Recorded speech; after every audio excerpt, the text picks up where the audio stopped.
Hi friends, இது உங்கள் சினிமாபுரம். இப்போ நம்ம வந்து எதை பற்றி பேச போகிறோம் பார்த்தீங்கன்னா, வீடியோக்கு போகிறதுக்கு முன்னாடி ஹாப்பி பர்த்டே விஜய் சார். அதாவது இன்றைக்கி வந்து தளபதி விஜய் அவருடைய பர்த்டே. ஸோ அவருக்கு வந்து ஒரு பர்த்டே விஷ் சொல்லிக்கலாம். அது மட்டும் இல்லாமல் அவருடைய 50வது பர்த்டே. ஸோ ஒரு பெரிய வாழ்த்துக்கள் சார், எப்போதும் ஹாப்பியாக இருங்க. ஸோ நம்ம வந்து வீடியோ போகலாமா?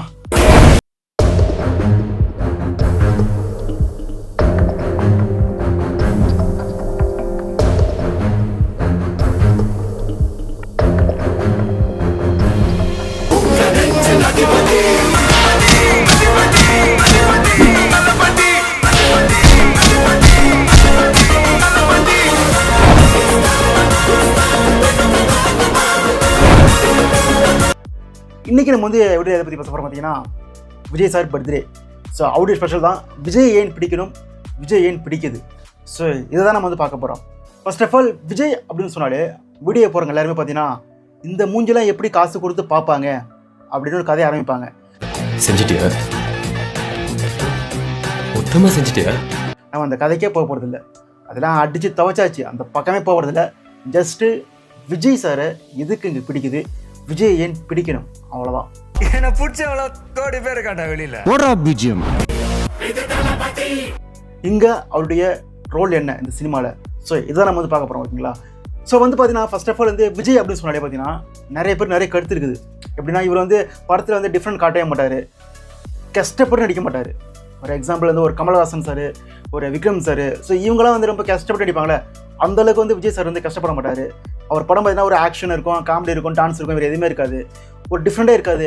அந்த ரேஞ்சு பார்த்தீங்கன்னா நிறைய விமர்சனங்கள் இருக்குது. நமக்கும் அந்த விமர்சனம் இருக்குது.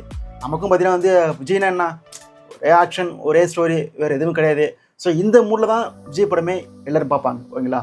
ஆனால் பார்த்தீங்கன்னா எந்த டிஃப்ரெண்ட்டும் எதுவுமே காட்டாமல் ஒரே மாதிரி நடிக்கிற ஹீரோ இன்றைக்கி தமிழ் சினிமாவில் அந்த டாப் பொசிஷனில் இருக்கிற ஹீரோக்களில் ஒரு ஆளாக இருக்கிறாரு. அப்படின்னா அதுக்கு என்ன காரணம்? அதுதான் மேஜிக். எப்படி சொல்கிறேன்னு கேட்டிங்கன்னா, கமர்ஷியல் அப்படின்ற ஒரு ஃபார்முலா இருக்குல்ல, அதில் வந்து தமிழ் சினிமாவில் பார்த்தீங்கன்னா எம்ஜிஆர் சார், அப்புறம் ரஜினி சார், அதுக்கு அடுத்தது பார்த்தீங்கன்னா விஜய் சார் தான். இப்போ ரஜினி சாருக்கு அடுத்தது ஒரு ஹீரோக்கு வந்து கமர்ஷியல் பக்காவாக வரும். அந்த காமெடி, அந்த யதார்த்தமான காமெடி, அந்த யதார்த்தமான ஆக்டிங்கு, அந்த ஆக்ஷன் சீன்ஸு, அந்த கமர்ஷியல்லாம் ஒரே படத்தை வந்து ஒரு ஃபேமிலியாக என்ஜாய் பண்ணி பார்க்குற அளவுக்கு ஒரு படம் ஒரு கலகலப்பாக ஒரு ஜனரஞ்சமாக இருக்குன்னா, அது ரஜினி சாருக்கு அப்புறம் அமைஞ்சது விஜய் சார் படங்களில் தான். அதுக்கு நிறைய படங்கள் இதுக்கு எடுத்துக்காட்டு இருக்குது. கில்லி, திருப்பாச்சி, போக்கிரி, சிவகாசி, அதுக்கப்புறம் வந்து மதுரை, இதுமாரி நிறைய படங்கள், எக்கச்சக்கமான படங்கள் வந்து கமர்ஷியல் படங்கள் தொடர்ந்து நிறையா கொடுத்தாரு. ஸோ திருமலை, இதுமாரி நிறைய படங்கள் இருக்குது. ஓகேங்களா? ஸோ இந்த படம்லாம் பார்த்தீங்கன்னா ஃபுல் அண்ட் ஃபுல் கமர்ஷியலாக இருக்கும். ஃபேமிலி டென்ஸு அதிகமாக கவர்ந்து இழுத்தார். அவர் வந்து ஃபேஸில் எந்த ஒரு கெட்டப் சேஞ்சும் காட்டல, எந்த சீனும் எங்கேயுமே வந்து சேஞ்சு காட்டல. ஃபஸ்ட்டு ஒரே ஆக்ஷன், ஒரே காமெடி, ஒரே ஃபார்முலா தான், வேறு எதுவுமே கிடையாது. ஆனால் பாருங்கள், அவருக்கு இருக்கிற ஃபேன் பேஸ் இங்கே தமிழ்நாட்டில் பெரிய அளவில் இருக்குது. இப்போ Rajini sir, Ajith sir, Vijay sir 3 பேருக்கு இருக்கிற ஃபேன் பேஸ் இருக்குல்ல, இந்த 3 பேருக்கு இருக்கிற ஃபேன் பேஸ் பார்த்தீங்கன்னா தமிழ்நாட்டில் வந்து அவ்வளோ பெருசு. அதில் ஒரு ஆளாக விஜய் சார் ஃபேன் பேஸ் இருக்குது.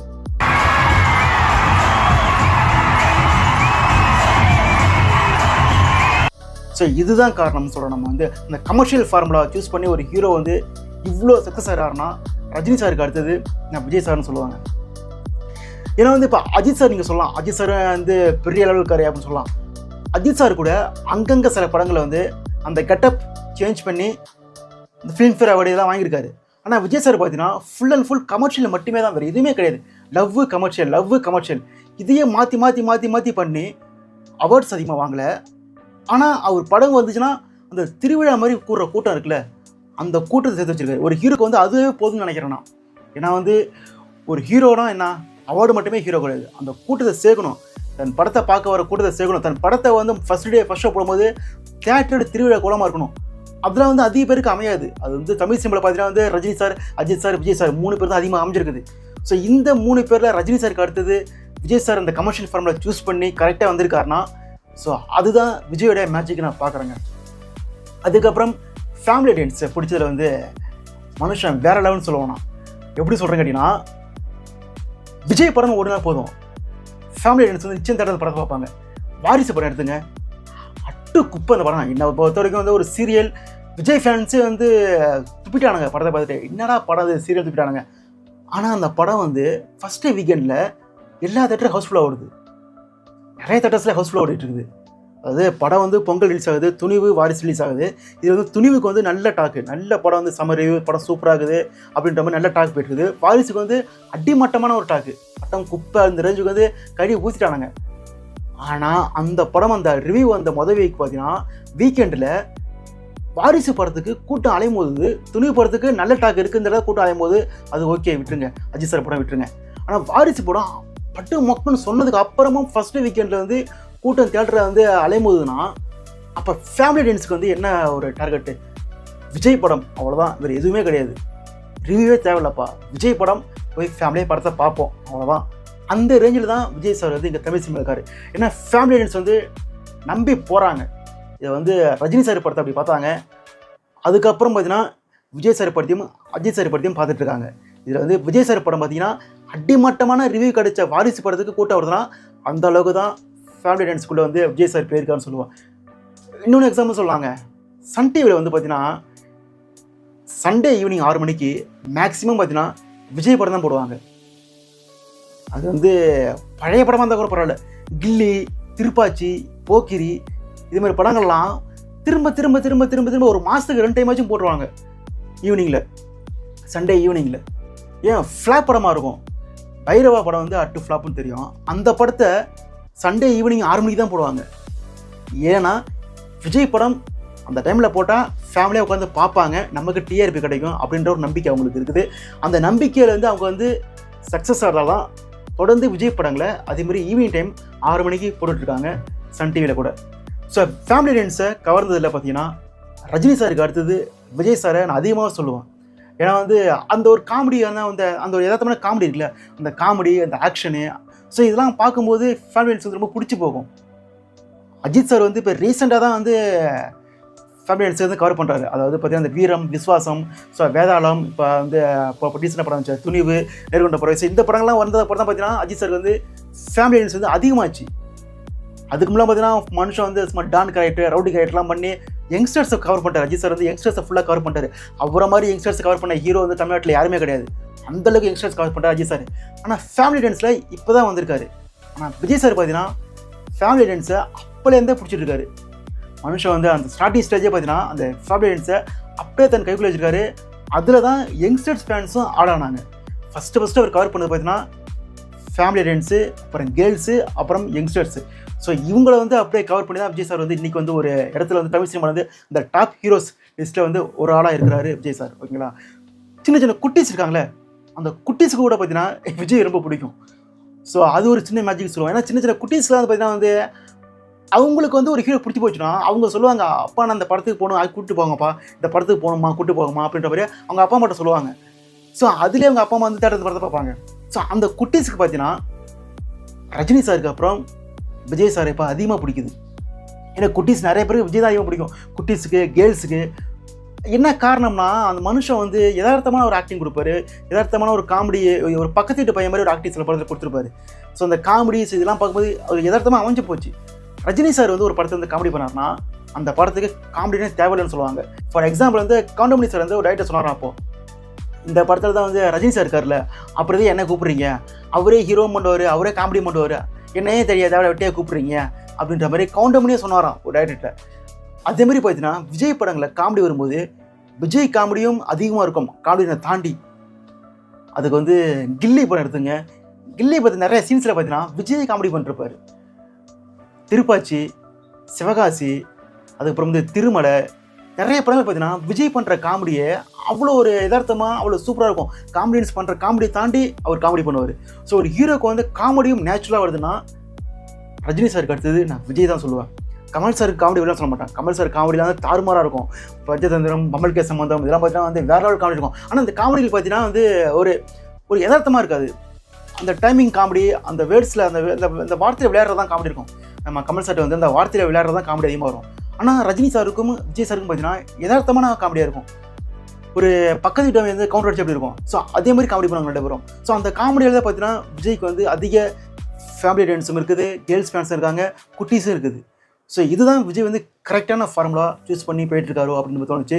இருந்தாலும் சின்ன வருத்தம் இருக்குது, எதனா ஒரு படத்தை வந்து டிஃப்ரெண்ட்டாக நடிச்சிருக்கலாம் அப்படின்ற ஒரு வருத்தம் இருக்குது. ஆனால் இதை கூட அவரே சொல்லிருக்காரு, எனக்கு வந்து டிஃப்ரெண்ட்டாக நடிச்சா வேலைக்கு ஆகாதப்பா, அது வந்து மக்கள் பார்க்க மாட்டாங்க, நம்ம வழி இதுதான் அப்படின்ற மாதிரி விஜயே ஜெயா டிவியில் ஒரு இன்டர்வியூவில் சொல்லியிருக்காரு. ஸோ அவர் கரெக்டாக பிடிச்சாரு, நமக்கு தேவை இதுதான், இந்த கமர்ஷியல் தான், இதுதான் நமக்கு செட் ஆகும் அப்படின்னு பிடிச்சிட்டாருங்க. அதுக்கப்புறம் பார்த்தீங்கன்னா விஜய் வந்து கஷ்டப்பட மாட்டார் ஆக்டிங்கில் அப்படின்னு சொல்லுவோம்ல, ஓகே தான், நம்ம வந்து கஷ்டப்பட மாட்டார், அதெல்லாம் ஓகே தான், நம்ம இல்லைன்னு சொல்ல. ஏன்னா வந்து இப்போ விக்ரம் சார் வந்து ஐ படத்தில் கஷ்டப்பட்ட மாதிரிலாம் விஜய் கஷ்டப்பட மாட்டார். அஜித் சார் வந்து ஒரு ஸ்டண்ட் சீனுக்கு கஷ்டப்படுற மாதிரியே இருந்தால் கஷ்டப்பட மாட்டார். ஸோ அதெல்லாம் இருக்குது ஓகே. ஆனால் டான்ஸ்னு ஒன்று இருக்குல்ல, அந்த டான்ஸ் வந்து அவ்வளோ ஈஸி கிடையாது. 50 வயசுங்க அவருக்கு, விஜய்க்கு வந்து பார்த்தீங்கன்னா 50 வயசு. 50 வயசுலேயும் அவருக்கு ஈக்குவலாக ஆடுறதுக்கு இந்த தமிழ் சினிமாவில் இப்போ இருக்கிற ஹீரோக்களில் போட்டின்னு ஒருத்தவங்க இருக்காங்களான்னு கேட்டிங்கன்னா நான் டவுட் தான் சொல்லுவேன். டான்ஸர்ஸை விட்டுருங்க, பிரபுதேவா மாஸ்டர்லாம் விட்டுருங்க, ஹீரோஸ் அவங்களுக்கு ஈக்குவலாக இருக்கிற ஹீரோஸு, அவங்களுக்கு கீழே இருக்கிற ஹீரோஸு, இவங்களை சேர்த்தா ஈக்குவலாக ஒரு ஹீரோ வந்து டான்ஸ் ஆடுறான்னு கேட்டிங்கன்னா நான் டவுட் தான் சொல்லுவேன். நீங்கள் சொல்லலாம் சிவகார்த்திகேயன் சூப்பராக ஆடுவார், சிம்பு சூப்பராக ஆடுவார், தனுஷ் சூப்பராக ஆடுவார் சொல்லலாம். அவங்க ஏஜ்னு ஒன்று இருக்குல்ல, அவங்க ஏஜுக்கு அவங்க சூப்பராக ஆடுறாங்க இல்லைன்னு சொல்ல. விஜய் 50 வயசில் அந்த மனுஷன் டான்ஸில் பிசிற தடவை ஆடுறாரு. மிரட்டிவ் டான்ஸில் வந்து அந்த ஃபாஸ்ட் மூமெண்ட்ஸ்லாம் மிரட்டி விடுறாரு. ஸோ அதுவே வந்து ஒரு பெரிய கலைன்னு சொல்லுவான், அதுவே ஒரு பெரிய கஷ்டம் தான் சொல்லுவான். ஏன்னா வந்து ஸ்டண்ட்ஸு ஆக்டிங் மட்டுமே கஷ்டம் கிடையாது, டான்ஸும் ஒரு கஷ்டம் தான். அந்த ஸ்பீடு, அந்த ஒன் டேக்கில் ஆடுறது, இந்த ஸ்பீடு, ஸோ இதெல்லாம் வந்து பார்க்கும்போது 50 வயசில் மனுஷன் வந்து டான்ஸ் ஆடுறதுன்னு கஷ்டம் தான். ஸோ அது நம்ம வந்து அப்படியே ஒதுக்கிட முடியாது, டான்ஸு மட்டும் தான் தெரியும் அப்படின்னு ஒதுக்கிட முடியாது. நீங்கள் சும்மா ஜஸ்ட்டு வந்து ஒரு ரெண்டு ஸ்டெப் போட்டு பார்க்கலாம், வீட்டில் ஒரு பாட்டை போட்டு 2 ஸ்டெப் போட்டு பாருங்கள், மூச்சு இறைக்கும் ஓகேங்களா. ஆனால் 50 வயசில் அந்த மனுஷன் வந்து அந்த ஸ்டெப்ஸை வந்து நம்ம ஸ்பீடாக பண்ணி தராருன்னா, சில இந்த ரஞ்சிதமே சாங்ஸில் வந்து லாஸ்ட்டாக வந்ததில் வந்து ஒரு டேக்கில் பண்ணாராம். ஸோ அதுமாரி பார்த்தீங்கன்னா வந்து ஒவ்வொரு டேக்லையும் வந்து ஒரே டேக்கில் முடிக்கும்போது, ஸோ அந்தளவுக்கு டான்ஸில் வந்து அவருடைய ஃபோக்கஸ் இருக்கும்போது நம்ம அதையும் பாராட்டி தான் ஆகணும் ஓகேங்களா. அதுக்கப்புறம் ஃபேன்ஸை குஷி படத்தில் விஜய் மாதிரி ஒரு ஹீரோவை நான் தமிழ் சினிமாவில் யாரும் சொல்லவே மாட்டேன். ஃபார் அப்டேட்டுக்கு கரெக்டான டைமில் அப்டேட்ஸ் கொடுப்பாரு. தீபாவளி பொங்கலா படம் எதுவும் இல்லையா, அப்டேட்டாக இருக்குது. பிறந்த நாளா, அப்டேட்டாக இருக்குது. இதேமாரி ஒவ்வொரு நல்ல நாளுக்கும் கரெக்டான டைமில் அப்டேட் கொடுத்து ரசிகர்களை அந்த ட்ரெண்டிங்லேயே வச்சுருக்காரு, அந்த ஒரு வைப்லேயே வச்சுருக்காரு. ஸோ அது வந்து நம்ம அஜித் சார்லாம் வந்து பண்ண மாட்டார், அஜித் சார்லாம் வந்து கண்டுக்கவே மாட்டார். இதுதான் என் படம், வர்றப்போ பாரு, நீ என்ன அப்டேட் கிடையாது இங்கே கிடக்குற அப்படின்ற அஜித் சார் அவருடைய ரூட் வேறு ஓகேங்களா. ஆனால் விஜய் சார் பார்த்தீங்கன்னா தன்னுடைய ஃபேன் பேஸை இந்த ட்ரெண்டிங்லேயே வச்சுக்க ஆசைப்பட்டு, தன்னுடைய நியூஸ் வந்து ட்ரெண்டிங்லேயே இருக்கணும் அப்படின்ற ஆசைப்பட்டு கரெக்டான டைமில் கரெக்டாக ரசிகர்களை குஷிப்படுத்துறதுக்கு அப்டேட் கொடுப்பாரு. அது மட்டும் இல்லாமல் பார்த்தீங்கன்னா அவர் நிறைய ஃபோக்கஸ் பண்ணுவாருங்க. இந்த வந்து நம்மளுடைய பேர் தான் வந்து பெரிய அளவில் இருக்கணும், அதுக்காக நிறைய ஃபோக்கஸ் பண்ணுவார். ஸோ அந்த விஷயம் தெரிஞ்ச விஷயந்தான். அவர் விட்டுருங்க, ஆனால் அவர் ஃபேன்ஸ் இருக்காங்களே, அவங்க ஃபேன்ஸ் பண்ணுற ஒரு அலும்பல் இருக்குதே தாங்கவே முடியாது. படம் வந்து தேட்டரில் ஓடிட்டுருக்கோம், படம் பார்த்துட்டு வெளில வந்திருப்பான், வெளில வந்து வீட்டுக்கு வரதுக்கு ஒரு படம் ஆரம்பிச்சு ஒரு 2 ஹவர்ஸ் படம் ஓடுது வச்சு 2.5 ஹவர்ஸ் படம் ஓடுது, வீட்டுக்கு வந்திருப்பான் ஒரு 3 ஹவர்ஸ் வச்சுங்க. 4th ஹவரில் செல்லி எடுத்து ட்வீட் போடுவான், 4 மணி நேரத்தில் இந்த படம் 400 கோடி வசூல் செய்தது அப்படின்ற மாதிரி எடிட் பண்ணி எக்ஸெல்லாம் பக்காவாக போட்டு, இதை வந்து அஃபிஷியலாக வந்து ப்ரொடியூசரே போட்ட அளவுக்கு வந்து அஃபிஷியலாக எக்ஸெல்லாம் போட்டு போஸ்ட் பண்ணி விட்ருவான். இதை நம்பி நிறைய பேருக்கு ஷேர் பண்ணுவாங்க, உண்மை நம்பி ஷேர் பண்ணுவாங்க. ஸோ இதேமாரி அந்த ஃபேன் பஸ் இருக்குல்ல, அந்த ஃபேன் பஸ்ஸும் பார்த்தீங்கன்னா இதேமாரி தன்னுடைய ஹீரோவை, எங்களோட ஹீரோ தான் நம்பர் 1 அப்படின்னு காட்டுறதுக்காக நிறைய வேலைகள்லாம் பண்ணுவாங்க. ஸோ அது ஒரு பக்கம் இருக்குது. ஆனால் அதெல்லாம் விட்டுருங்க, நம்ம வந்து பேச போகிறது விஜய் மட்டும் தான் பேசிகிட்டு இருக்கோன்றதால விஜய் ஒரு தரமான ஒரு கமர்ஷியல் ஆக்டர். ஸோ இதனால தான் அவரை பிடிக்குது. அவரை பிடிக்காமல் நிறைய பேர் இருக்காங்க. ஸோ அவங்களுக்கு வந்து எதுவுமே சொல்ல முடியாது, அது அவங்களுடைய விருப்பம். இப்போ வந்து அஜித்தை பிடிக்கும், விஜயை பிடிக்காது, விஜயை பிடிக்கும், அஜித்தை பிடிக்காது. ஸோ அதெல்லாம் ஃபேன் பேஸ். ஆனால் காமன் ஆடியன்ஸுக்கு வந்து விஜயை பிடிக்குமான்னு கேட்டிங்கன்னா நிச்சயம் பிடிக்கும். அதுக்கு வந்து எதனா ஒரு ரீசனில் பார்த்தீங்கன்னா கமர்ஷியல் படங்களை சூஸ் பண்ணுற அந்த ஒரு ரீசன் தான் அதிகமாக இருக்கும் ஓகேங்களா. ஸோ இப்போ வந்து அவர் வந்து அரசியலுக்கு வந்துட்டார். ஸோ அவருடைய அரசியல் வாழ்க்கையை பற்றி நம்ம பேச போகிறதில்ல. ஸோ அதை நம்ம வந்து பார்க்கலாம், பொறுத்து பார்க்கலாம் அப்படின்ட்டு நம்ம வந்து நிறைய பேசுவோம், ஃபியூச்சரில் பேசுவோம். ஆனால் அவர் வந்து அரசியல் போனதுக்கப்புறம் நடிக்க மாட்டேன் அப்படின்னு சொன்னது வந்து கொஞ்சம் வருத்தமாக இருக்குது. ஏன்னா விஜய் மாதிரி ஒரு ஹீரோ வந்து தமிழ் சினிமா மட்டும் வெளில போகும்போது கொஞ்சம் வருத்தம். ஏன்னா அந்த கமர்ஷியல் அது மிஸ் ஆகிடுவோமோ அப்படின்ற மாதிரி ஒரு கொஞ்சம் வருத்தமாக இருக்குது. ஏன்னா பார்த்தீங்கன்னா ரஜினி சார் வந்து நீ எவ்வளோ படம் நடிப்பார் நமக்கு தெரியல. அவர் பாவம், அவர் வயசுக்கு வந்து இன்னும் ரசிகனை வந்து என்டர்டைன்மெண்ட் பண்ணிட்டு இருக்காரு. ஸோ அவரோட லைஃப் வயசு ஆக ஆக அவருடைய படங்களில் வந்து இந்த ஸ்பீடு குறைஞ்சிரும். ஸோ நம்ம வந்து அதை ஒத்துக்கிட்டு தான் ஆகணும். இந்த பக்கம் அஜித் சார் மட்டும்தான் இருக்கார், வேறு யாருமே கிடையாது. இந்த ஒரு டாப் ஹீரோன்னு பார்த்தீங்கன்னா ரஜினி சாரும் குறைச்சிட்டாருன்னா அஜித் சார் மட்டும்தான் இருக்கார், வேறு யாருமே கிடையாது. தேட்டரில் அஜித் சார் படம் மட்டும்தான் கூட்டம் வரும் அந்த ஃபஸ்ட் டே ஃபர்ஸ்ட் ஷோவில், வேறு யார் படத்துமே கூட்டம் வராது ஃபஸ்ட் டே ஃபர்ஸ்ட் ஷோக்கு. ஸோ அப்படி நிலமை வந்து தமிழ் சினிமாவில் வந்து வந்துருமோ அப்படின்ற பயம் இருக்குது. ஏன்னா விஜய் சார் வந்தால் தான் அந்த அஜித் சாரும் விஜய் சாரும் படம் வரும்போது தேட்டர் வந்து திருவிழா குளமாக இருக்கும், அந்த ஒரு போட்டியே இருக்கும், ஒரு ஆரோக்கியமான போட்டியாக இருக்கும். அந்த தமிழ் சினிமா வந்து நிறைய வசூலாக பார்க்கும், தீயாக இருக்கும். அதில் ஒரு ஹீரோ வெளியே போயிட்டாருன்னா அஜித் சார் மட்டுமே தான் தமிழ் சினிமாவில் இருப்பார். ஸோ அவருக்கு போட்டின்னு யாரும் இல்லாமல் போயிடும். ஸோ வந்து தமிழ் சினிமா டல் அடிச்சணும்னு தான் தோணுது நமக்கு. ஸோ விஜய் சார் அந்த முடிவை வந்து திரும்பி எடுத்து போகிறான்னு தெரியல, நம்ம பொறுத்து தான் போகிறோம். ஆனால் வந்து 69 வரப்போகுது. அடுத்த படம் வந்து வினோத் அந்த படத்தை டைரக்ட் பண்ண போகிறாரு. ஸோ அந்த படம் தான் லாஸ்ட் படம் மாதிரி சொல்லிட்டுருக்காங்க. ஸோ அதை பொறுத்து தான் பார்க்கலாம். ஸோ இதாங்க கைஸ், விஜய் ஏன் பிடிக்குதுன்னு கேட்டிங்கன்னா கமர்ஷியல், வேறு எதுவும் கிடையாது. அதான் சொல்லுவேன், கமர்ஷியல் கிங் விஜய். ஒரு பெரிய பிறந்தநாள் வாழ்த்து சொல்லிட்டு மீண்டும் ஒரு வீடியோ சந்திப்போம். Tata, bye bye.